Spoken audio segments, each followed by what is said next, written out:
Warning: viewer discretion is advised.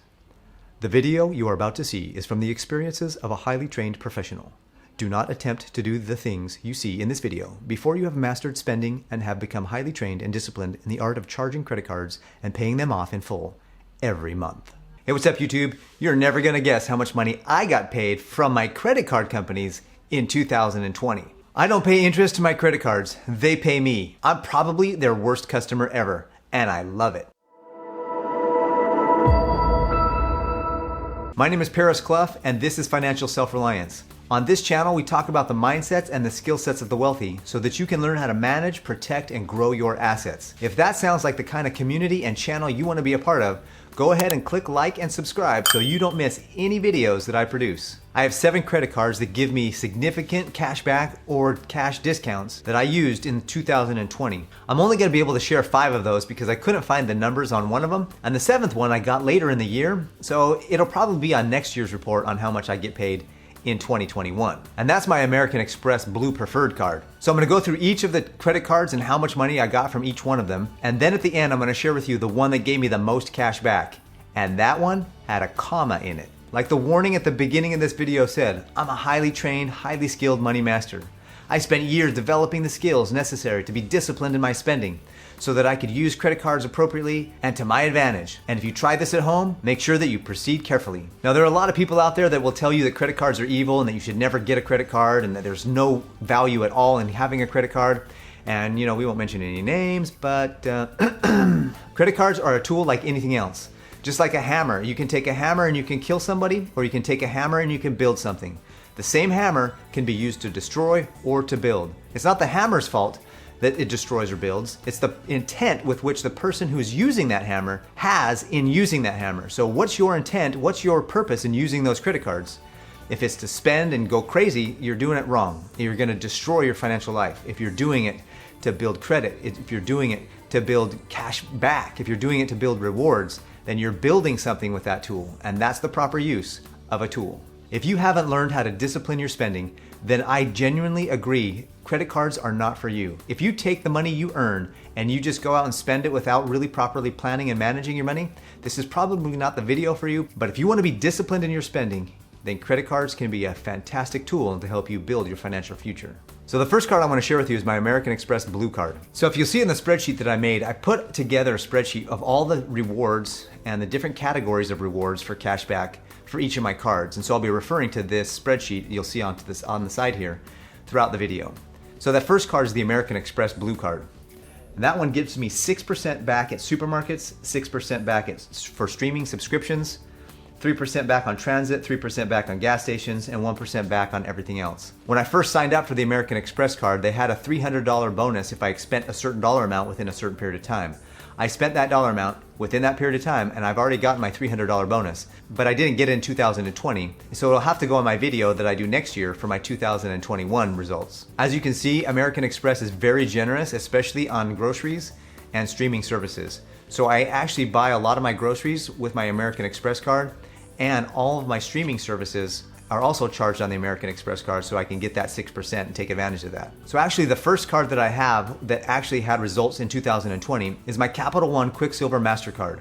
This one gives 1.5% cash back on every purchase that you make, no matter what it is or where it is. My wife and I use our Capital One Quicksilver card for all of our business expenses. My main business and my wife's main business, all of our expenses get put onto this card. And on this card, I earned $100 in 2020. The next card I have is the Verizon Visa card. Now, the Verizon Visa card is only available for certain Verizon customers. They said that I was chosen from a group of Verizon customers. They probably just say that to everybody to make them feel like they're special. This Verizon card, as you can see, has very healthy rewards. So as you can see, I get 4% back on gas, 4% on groceries, 3% on dining, 2% on Verizon. So I pay for my cell phone on the Verizon card as well, and then 1% on everything else. My Verizon card I use for gas. It's the highest cashback percentage that I have on any of my cards. So whenever I buy gas, I buy it on my Verizon card. I got a card for my wife, so she also does the same thing. Anytime she buys gas, it's on the Verizon card. Now, as far as groceries, my Verizon card does have a very healthy cashback percentage on groceries, but I'm using my American Express card up to the limit that American Express has so that I can get even more back. until that I hit that limit. Once I hit that limit, I'll probably switch over to the Verizon card and have all the rest of my groceries paid for on the Verizon card if and when I hit that limit on my American Express card. On my Verizon Visa card, I got $102.49 back last year. The next card that I have is my Golden One Visa.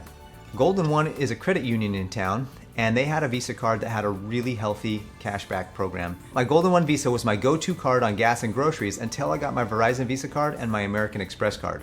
Now those two cards are my go-to cards, and my Golden One card has kind of been retired. But last year on my Golden One Visa, I got $135.33. My next card is my Target MasterCard. And while I know this isn't technically a cashback card, it's a 5% rebate card. Any purchases that I make in Target, I get 5% back immediately, right off the bill. So to me, that counts. Now that Target is a grocery store, I do a lot of grocery shopping at Target. What I don't buy for groceries at Target, which gives me 5% off, I buy with my American Express card at the other stores, which gives me 6%. So every time I buy groceries, I get either 5 or 6% back or discounted. And so I'm using these cards strategically to make sure that I maximize my dollars. My Target Red card is the second highest dollar amount that I received in 2020. And on my Target Red card, I was able to receive $476.86 back, or as a rebate or discount. That to me counts as cash back. That's money I didn't have to spend, is cash back in my pocket and back in my wallet. Before I share with you the last card that I have, which gave me the most amount of money, this cashback card gave me a dollar amount that had a comma in it. Before I share with you that, I'd like to hear from you in the comments. What's your favorite cashback card? What's your favorite rewards card? And what do you use it for?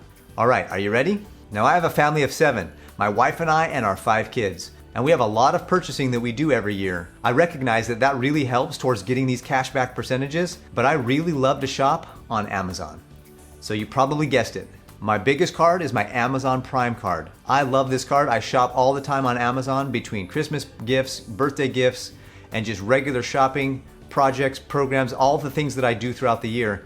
I go to Amazon first, and if I can't find it there, then I'll try to buy it somewhere else. But I really do buy a lot of stuff on Amazon. And I use that money back on my future purchases on Amazon. So sometimes I'll have a whole Amazon order completely paid for by the previous order. As you can see, the Amazon Prime Chase card gives you 5% back on any purchases you make on Amazon.com. It also gives you 5% back at Whole Foods Market, which is great if you have a Whole Foods Market in your area. It gives you 2% back at gas stations, 2% back at restaurants, 2% at drugstores, and 1% back on all other purchases. So it's a fantastic card to have in your portfolio, especially if you love buying things from Amazon. Another thing that I haven't really mentioned is that I get all of my monthly bills paid for by my credit cards. I set it up automatically to bill my credit card.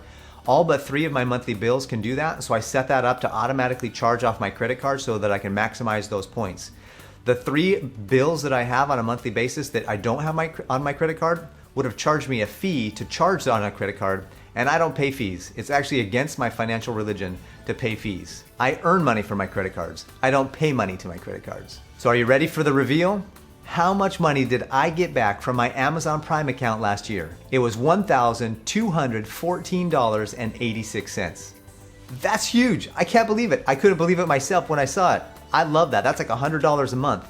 So when you add it all up, the total between all of my cards was $2,029.53. Who else can say that their credit cards paid them $2,000 last year? That's a side hustle. What would you do with an extra $2,000 in your life? What could you do with that kind of cash back? Now I recognize that I had to spend that money in order to get that level of cash back, but that's spending that I do anyways. That's stuff that I buy anyways. A family of 7 with 5 kids, I've got to spend money on things. If you're spending money anyways, you might as well earn rewards and get cash back and get rebates and take advantage of the tools that are available to you to build your financial future. This was actually a really fun video for me to make. I've never really calculated how much cash back I've gotten every year. I haven't paid interest to credit cards for many years, and I've been getting cash back rewards for many of those years. And so it's fun to see exactly how much money I got back. I hope that you had just as much fun with me taking a look at the power of using these credit cards to your advantage. I hope you got a lot out of this video. I hope that you have the strength to use credit cards to your advantage and take advantage of the rewards that are available to you, and don't get caught in the cycle and the trap that credit cards can very easily be. I hope you have a great day, and I look forward to seeing you on the next video.